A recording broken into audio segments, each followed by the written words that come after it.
One day, a teacher called his students and said, "Today, I will tell you about staying away from free advice that seems important.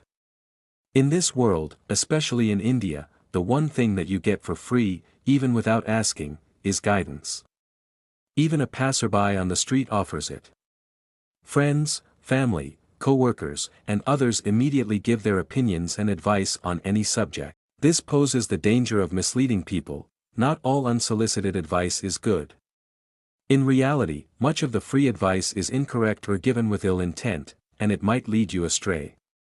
Here, we will look at why you should be cautious about the free advice you receive, how to clearly recognize valuable information, and how to identify potential pitfalls. Many people have the habit of giving free advice as soon as they are asked something. However, these pieces of advice often lack credibility. When people give advice without any experience, they do not consider the full impact of their words. They do not think about the consequences. They just give advice based on whatever comes to their mind at that moment. This can lead to many problems in the future. It can add more issues to the existing ones. Therefore, no one should give advice on matters they do not understand. First of all, many people who give advice are not experts in the subject. Their suggestions are based on personal experiences, and the extent to which you can trust such anecdotal statements is limited. The advice they provide may contain misinformation for the listener. For example, a friend might give advice on a daily diet based on their personal experience, and while it might have worked well for them, it doesn't necessarily mean it will work well for you. They might lack knowledge about the nutritional aspects, which could potentially harm your health. Or, they might simply be repeating something they heard from someone else, without fully understanding it. Therefore, you should not blindly implement advice from non-experts. Secondly, the advice people give often reflects their personal biases, opinions, and intentions. Their suggestions may be influenced by their fears, uncertainties, or desires, either knowingly or unknowingly. This advice might be very beneficial to them personally because they recommend what has worked for them, which aligns with their needs. However, this does not mean the same advice will be good for you.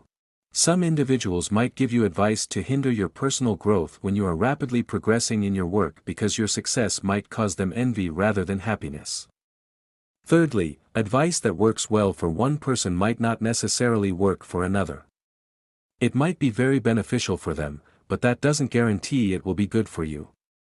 Advice that does not align with your personal goals, values, or circumstances can lead you down the wrong path. For instance, a family member might suggest a stable and prestigious career, but if it doesn't match your interests and skills, following that advice could cause you long-term harm rather than solving your problem.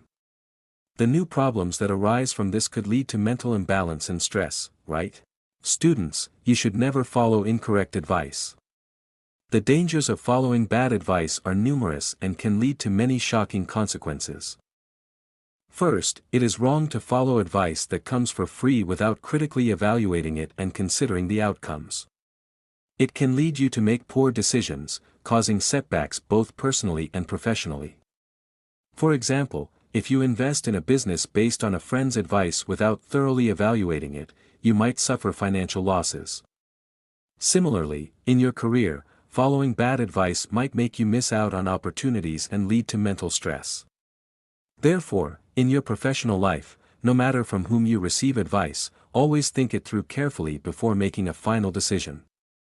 Secondly, unsolicited advice can create confusion in a person's mind. It not only causes emotional and mental stress, but if followed impulsively, it can lead to hardships and losses, resulting in sadness. This diminishes your ability to make personal decisions, creates a sense of inferiority, and reduces your self-confidence. Following advice that leads to negative outcomes can strain the relationship between the giver and the receiver of the advice. If the advice causes harm, it can generate mutual resentment, damage the trust, and spoil the relationship, negatively impacting both personal and professional relationships. Therefore, it is essential to think carefully before implementing any unsolicited advice. Students, listen carefully. Unfortunately, not all advice from people comes with good intentions. Envious individuals may give you misleading advice to lead you astray. They cannot tolerate your success and growth. Therefore, be cautious about the advice given by such people. Firstly, in a competitive environment, individuals might give bad advice to reduce others' success or to hinder them. This is a common trait, even among those you trust. They might try to benefit themselves or bring you down by giving incorrect advice. In such situations, you need to be vigilant. Hence, you should not blindly accept any unsolicited advice. Secondly, some people find satisfaction in exerting control over others. By leading you down the wrong path, they assert their influence over your decisions and outcomes. Be extra cautious with such individuals. In summary, always critically evaluate the advice you receive, especially if it is unsolicited and free. Consider the source and their intentions before making any decisions based on their suggestions. In society, there exists a group known as disruptors. They derive satisfaction from causing trouble and finding joy in others' misfortunes. Their advice is often intended to create unrest and trouble, reflecting their personal uncertainties and malicious intentions. It's best to steer clear of such disruptors.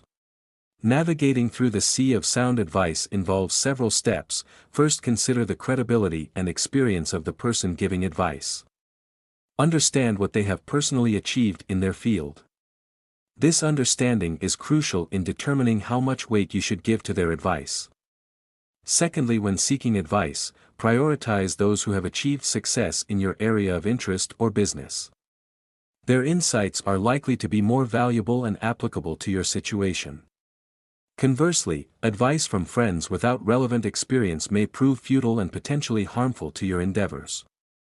By following these steps, you can effectively discern between helpful advice and potentially detrimental suggestions from disruptors.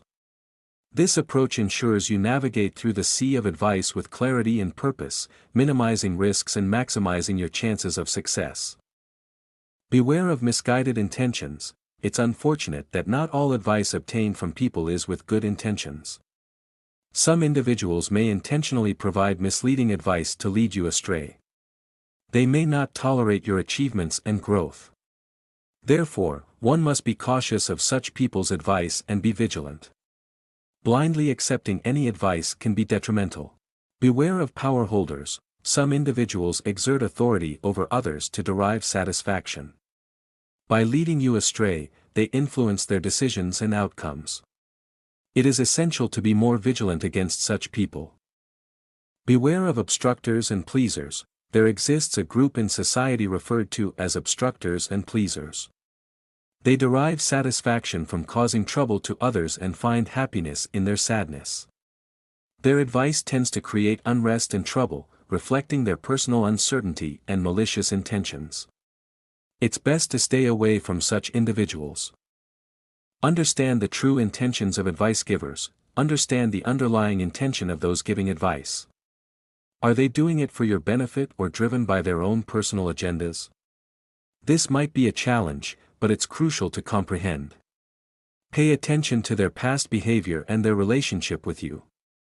This could provide clues. Do not depend solely on one person. Avoid relying solely on one individual. Seek advice from various people who possess diverse experiences and perspectives. This helps in gaining a balanced viewpoint and identifying trustworthy advice that aligns with common wisdom. By following these steps, you can effectively navigate through the sea of appropriate advice and avoid unnecessary risks. You have a good understanding of your circumstances, goals, and values. Therefore, trust your intuition when making decisions. Others may not understand your internal matters as well as you do. If advice from external sources does not align correctly or does not contribute to achieving your goals, you can consider disregarding it and contemplating alternative thoughts. Learn to make decisions based on your own thoughtful consideration. Before making a decision, carefully analyze the information relevant to your current tasks. This helps in selecting good advice that isn't solely dependent on others' opinions. Lastly, consider the advice you've received so far. Reflect on whose advice yielded positive outcomes and whose did not. This assessment will aid in deciding whom to trust more in future advice and whom to approach with caution.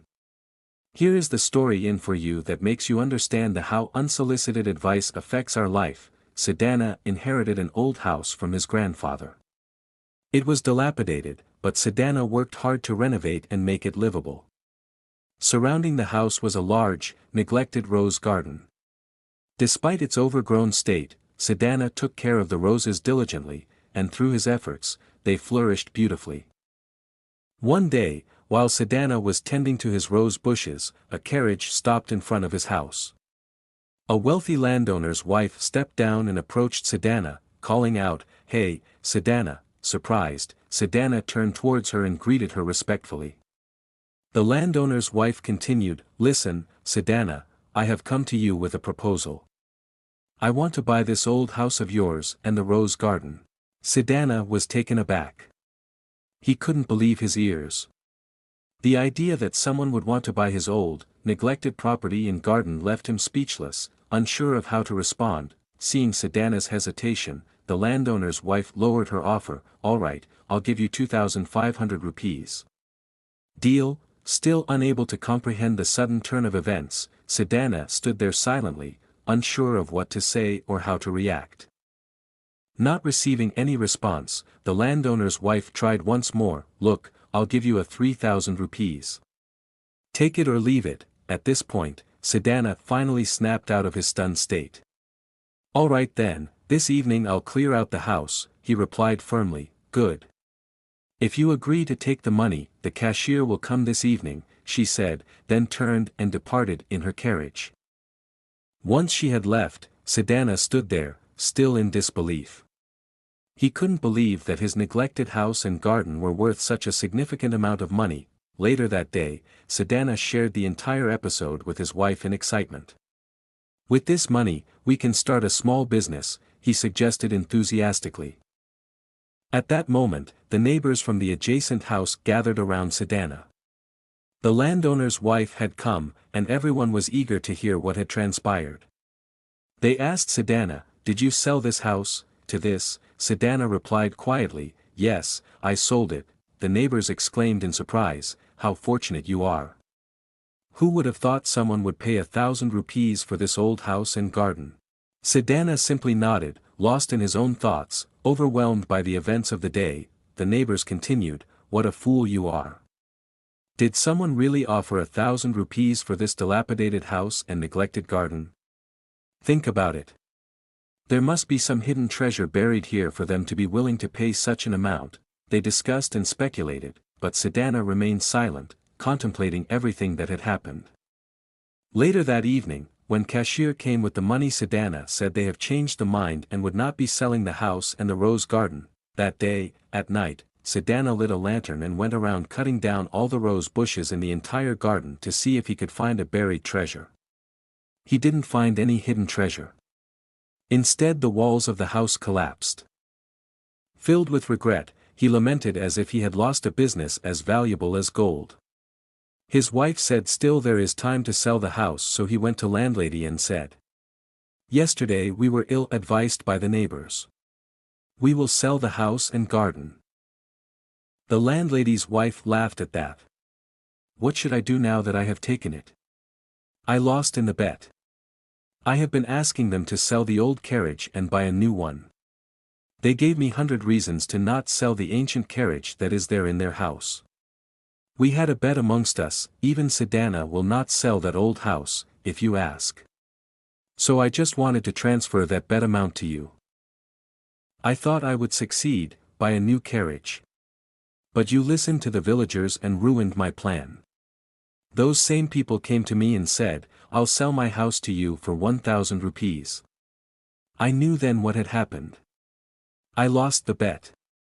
Now if you say you're going to sell, do I win?'" Hearing the landlord's words, Sedana bowed his head and headed home. Looking at Sedana, his wife's face turned pale.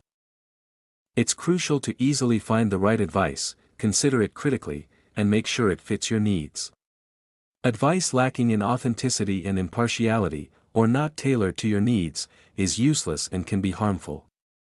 Understand the source of the advice given, know the intentions of those giving it. Trust your intuition, learn from your own experiences to navigate the sea of advice effectively. Avoid dangers caused by wrong guidance. Ultimately, only you know what's right for you. Genuine advice doesn't come from anyone else. If you enjoyed the story, please like it and subscribe for more new stories in the future. Let me know if there's anything else you'd like to explore or discuss.